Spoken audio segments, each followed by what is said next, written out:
20 years of excellence in cancer care. Mahatma Gandhi Cancer Hospital and Research Institute, Visakhapatnam.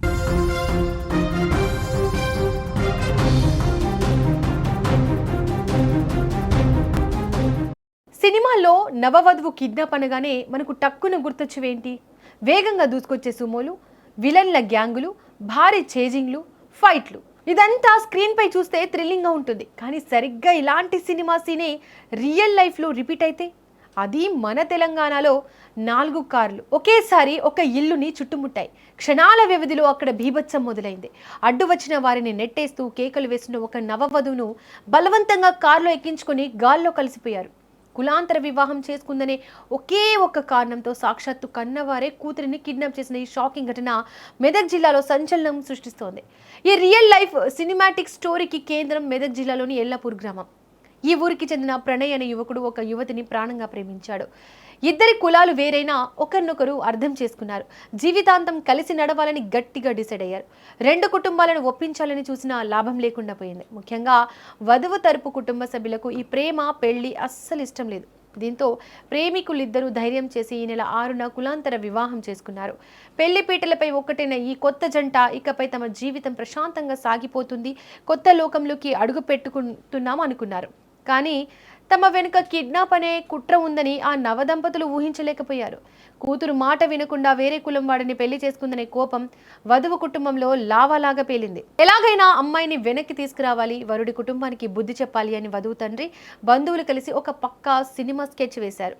Plan ప్రకారం 4 భారీ కార్లలో వధువు తరపు బంధువులు, అనుచరులు భారీగా ఎల్లాపూర్లోని వరుడు ప్రణయ్ ఇంటికి చేరుకున్నారు. ఒక్కసారిగా ఆ 4 కార్లు ప్రణయ్ ఇంటిని చుట్టుముట్టాయి. కార్లలోంచి దిగిన వ్యక్తులు కరుడుగట్టిన విలన్లలాగా ప్రణయ్ ఇంట్లోకి చొరబడ్డారు. అక్కడ క్షణాల్లో సీన్ మారిపోయింది. గొడవ, ఆర్తనాదాలు, ఆ ఇల్లంతా ఒక రణరంగంగా మారిపోయింది. ఇంట్లో ఉన్న నవవధువును వధువు తరపు వారు బలవంతంగా లాక్కెళ్లే ప్రయత్నం చేశారు. నన్ను వదిలేయండి, నేను రాను అంటూ ఆ వధువు ఎంతలా ఏడ్చినా, కేకలు వేసినా ఆ కిరాతకులు కరుణ కలిగించలేదు. తన భార్యను కాపాడుకోవడానికి వరుడు ప్రణయ్, అతని తల్లిదండ్రులు, అక్కడ ఉన్న స్థానికులు ప్రాణాలకి తెగించి అడ్డుపడ్డారు. కానీ ఆ 4 కార్లలో వచ్చిన గ్యాంగ్ ఆవేశంతో ఊగిపోయింది. అడ్డు వచ్చిన ప్రణయ్ని, అతని కుటుంబ సభ్యులను దారుణంగా నెట్టేస్తూ వధువును బలవంతంగా కారులోకి ఎక్కించేశారు. అంతే, కార్ డోర్లు పడ్డాయి. ఎక్సిలేటర్ గట్టిగా తొక్కారు. అడ్డుగా నిలబడిన స్థానికులను సైతం కారుతో ఢీకొట్టేంత పనిచేస్తూ ఆ 4 కార్లు మెరుపు వేగంతో అక్కడి నుండి మాయమైపోయాయి. కళ్ల ముందే భార్య కిడ్నాప్ అవ్వడంతో ప్రణయ్ నిశ్చేష్టుడై ఉండిపోయాడు. అయితే ఈ కథలో అసలైన ట్విస్ట్, పోలీస్ యాంగిల్ ఇప్పుడే బయటకు వచ్చింది. ఈ కులాంతర వివాహానికి సంబంధించి ఈ ఘోరం జరగడానికి ముందే పోలీస్ స్టేషన్లో ఇరు వర్గాలకు పోలీసులు కౌన్సిలింగ్ నిర్వహించారు. చట్ట ప్రకారం ఇద్దరు మేజర్లు కాబట్టి కలిసి బతికే హక్కు ఉందని బహుశా పోలీసులు చెప్పి ఉండొచ్చు. కానీ పోలీస్ స్టేషన్లో కౌన్సిలింగ్ ముగిసిన మరుసటి రోజే వధువు తరపు వారు ఇంత ధైర్యంగా వరుడి ఇంటికి వచ్చి కిడ్నాప్కు పాల్పడడం ఇప్పుడు తీవ్ర చర్చనీయాంశంగా మారింది. మా కళ్ల ముందే మా కోడలిని ఎత్తుకెళ్లారు, ఇంత జరుగుతున్నా పోలీసులు స్పందించడం లేదు, మాకు రక్షణ కల్పించడంలో, వధువును రక్షించడంలో నిర్లక్ష్యం వహిస్తున్నారు అంటూ ప్రణయ్ కుటుంబ సభ్యులు ఆరోపణలు చేస్తున్నారు. ప్రస్తుతం ఈ ఘటన స్థానికంగా సంచలనంగా మారింది.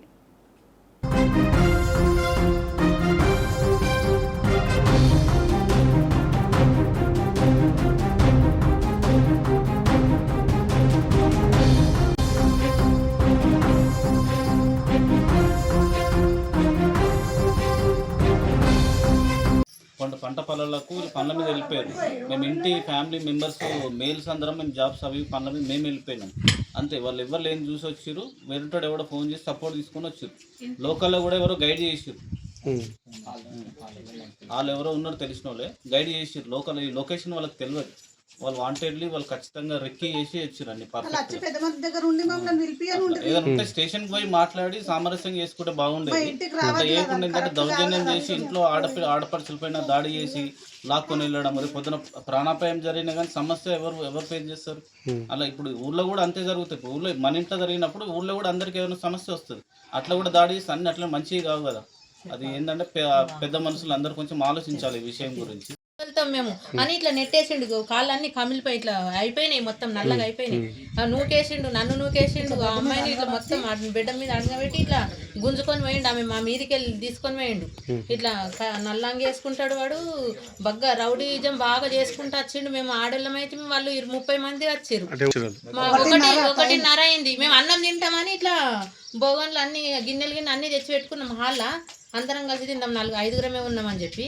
ఇక వచ్చిర్రు ఏకదమ్మి, ఒక్కోసారి ఇద్దరు వచ్చిర్రు, ఒకసారి ఇద్దరు వచ్చిర్రు, ఒకసారి ఇద్దరు, ఇక అట్లనే వచ్చిర్రు. ఏకదమ్మి వాళ్ళందరూ 6 వచ్చిర్రు వెళ్ళవడంగానే మళ్ళీ మొత్తం ఒకటేసారి ఇంట్లో దాడి చేసిరు. ఇక మరి ఏం చేద్దాం అనుకుర్రు వాళ్ళు వచ్చి.